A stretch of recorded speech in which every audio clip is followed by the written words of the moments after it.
जय जगत्माता बगलामुखी ओम क्रीं बगलामुखी वरदे सर्वसौभाग्यप्रदायिनी समस्त भक्तानां सर्वाभीष्टं साधय साधय ह्रीं ओम स्वाहा. நான் இப்பொழுது ஸ்ரீ சூரியமங்கலம் அத்வைத வேத வித்யாபீடத்திலே உள்ள பகலாமுகி தேவி க்ஷேத்திரத்திலிருந்து உங்களிடம் பேசிக்கொண்டு இருக்கிறேன். போன வீடியோவில் எல்லாம் ராஜயோகங்களை பற்றி, அதே மாதிரி ஜோதிஷ சாஸ்திரத்தில் உள்ள 400 யோகங்களை பற்றி எல்லாம் நம்ம பேசி வர்றோம் இல்லையா? அது படித்து வர்றோம். அதில் சொல்லியிருந்தது பஞ்சமகா புருஷ யோகங்கள் டோப்பான யோகம் அப்படின்னு.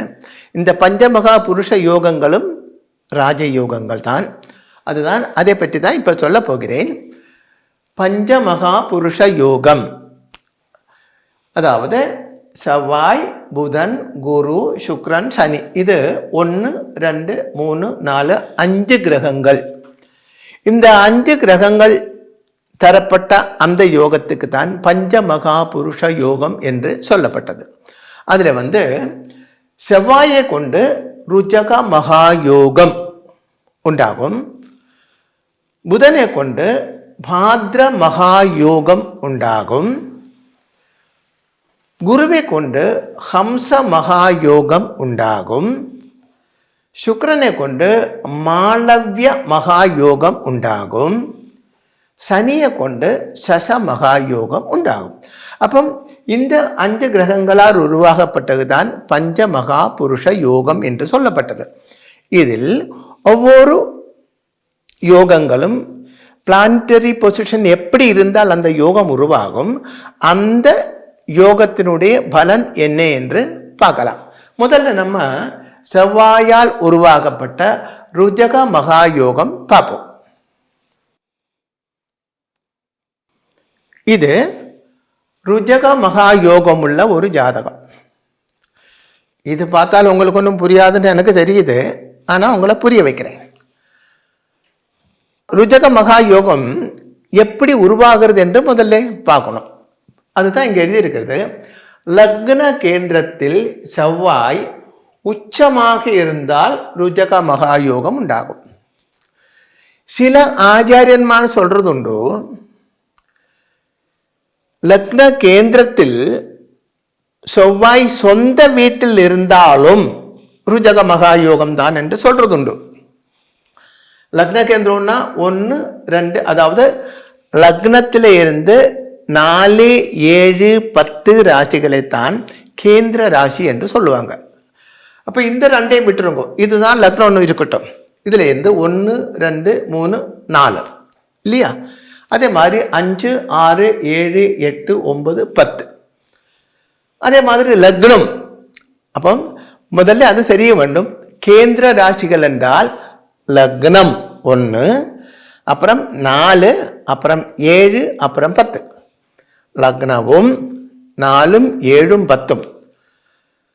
இங்கே லக்ன கேந்திரத்தில் அப்படின்னா 1 இங்கே இருக்கணும், இல்லை 2 3 4 கேந்திரத்தில் 4ஆம் இடத்தில், இல்லை 5 6 7ஆம் இடத்தில், இல்லை 8 9 10ஆம் இடத்தில்.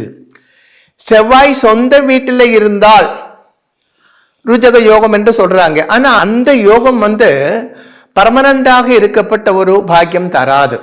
அந்த செவ்வாய் தசா காலம் முடியும் போது அது முடிஞ்சு போய்விடும். செவ்வாய் கொடுத்த அந்த யோகங்கள் எல்லாம் அடுத்த தசாகாலம் வரும்போது, அதாவது ராகு தசாகாலம் வரும்போது அந்த யோகம் ஒன்றும் எல்லாமே கைவிட்டு போய்விடும். ஆனால் லக்ன கேந்திரத்தில் உச்சமாக இருந்தால், சொந்த வீட்டிலே அல்லே உச்சமாக இருந்தால், அந்த தரப்பட்ட யோகங்கள் எல்லாம் லைஃப் லாங் நிற்கத்தான் செய்யும். அதுதான் உண்மையான பஞ்சமகா புருஷ யோகம். அப்போ பாருங்க, லக்னத்தோட கேந்திரத்தில், லக்ன கேந்திரம் என்றால் லக்னத்திலிருந்து 4 7 10லையோ, லக்ன கேந்திரத்தில் செவ்வாய் உச்சமாக இருந்தால், சொந்த வீட்டில் இருந்தால் அல்லே, உச்சமாக இருந்தால் ருஜக மகா யோகம் உண்டாகும். இப்போ பாருங்க, இது ஒரு ருஜக மகா யோகம் உள்ள ஜாதகம் தான். எப்படி உண்டாகும் என்றால், நீங்க துலா லக்னத்தில் ஜனிச்ச ஆளாயிருந்தால், அதாவது உங்களுடைய ஜாதகத்தில் நீங்க லக்னம் துலாம் ஆயிருந்தால் உங்களுக்கு 1, 2, 3, 4ஆம் இடத்தில் ஜாதகத்தில் செவ்வாய் இருந்தால்தான். இந்த துலா லக்னத்தில் ஜனித்தவருக்கெல்லாம் ருஜக யோகம் அப்படி இல்லை. துலா லக்னத்தில் ஜனிச்சிருக்க வேண்டும். மகரம் செவ்வாயோட உச்சராசி. அப்போ துலா லக்னத்தில் ஜனிச்ச ஒரு ஆளுக்கு செவ்வாய் மகர ராசியில் இருந்தால் அது மகாருஜக யோகம். அதே மாதிரி இங்க இங்க பாருங்க, இங்க பிளாக்கில் கொடுத்துருக்கு, இங்க ரெட்டில் கொடுத்துருக்கு. சும்மா லூசு தரமா எழுதலை, அதுக்கு ஒரு சாஸ்திரம் இருக்கு. அதாவது இங்க செவ்வாய் மேஷ ராசிக்கு அதிபன். இது மேஷ ராசி. மேஷ ராசிக்கு அதிபன் தான் செவ்வாய். அந்த ராசியாதிபனாக மேஷ ராசிக்கு அதிபனாக இருக்கப்பட்ட செவ்வாய் தான் 1, 2, 3, 4, 5, 6, 7, 8, 9, 10ஆம் இடத்தில் உச்சமாக இருக்கிறது. அதாவது லக்னாதிபனாக இருக்கப்பட்ட செவ்வாய் கேந்திரத்தில் உச்சமாக இருக்கிறது. அப்போ ஏற்கனவே சொல்லியிருக்கேன், கேந்திர ராசியில் செவ்வாய் உச்சமாக இருந்தால் மகாருஜக யோகம். இங்க லக்னாதிபனாக இருக்கப்பட்ட செவ்வாய் தான் உச்சமாக இருக்கு. அப்ப அதுக்கு பவர் ஜாஸ்தி. புரிஞ்சிருக்கோ?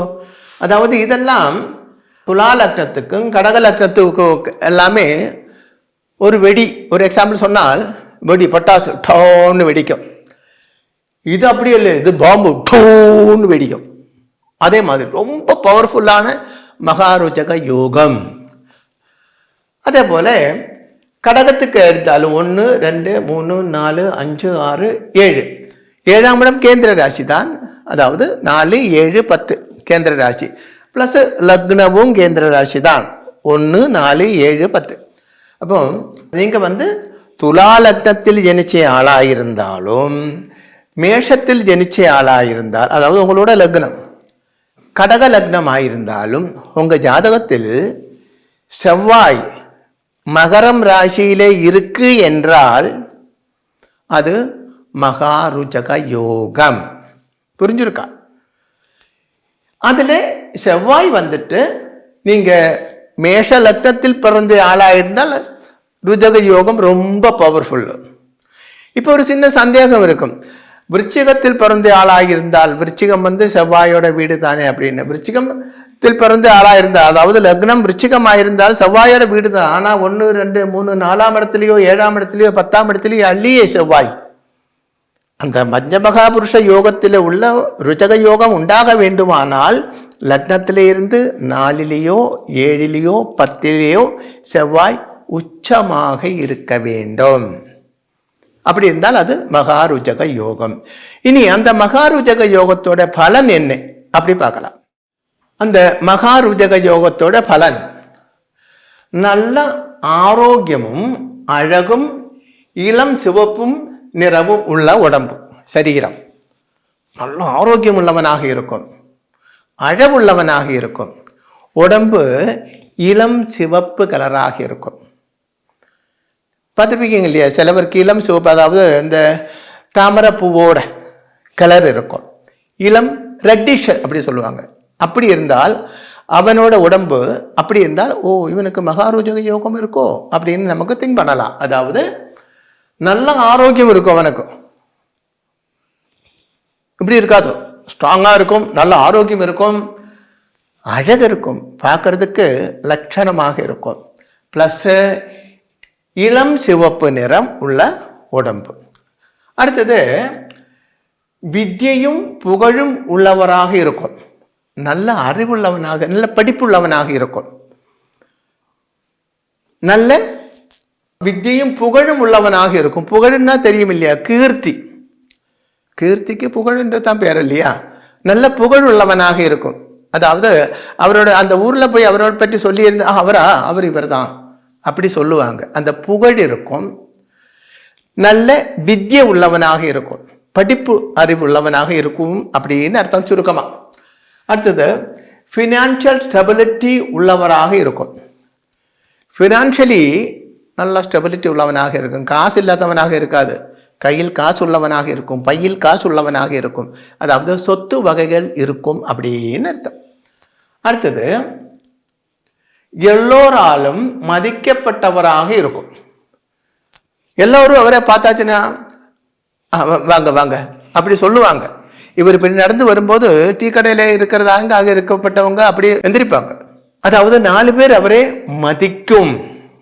சிலவர் யாருமே மதிக்காத அப்படி சொல்லுவாங்க. இது அப்படி இல்லை. எல்லோரும் அவரை மதிக்கும், பகுமானிக்கும், ரெஸ்பெக்ட் கொடுக்கும். எல்லோரும் அப்படி உள்ள ஆளாக இருக்கும். ப்ளஸ் பாதுகாப்பு துறைகளில், அதாவது போலீஸ், மிலிட்டரி, உயர் பதவிகளில் இருக்கப்பட்டவராக இருக்கும்.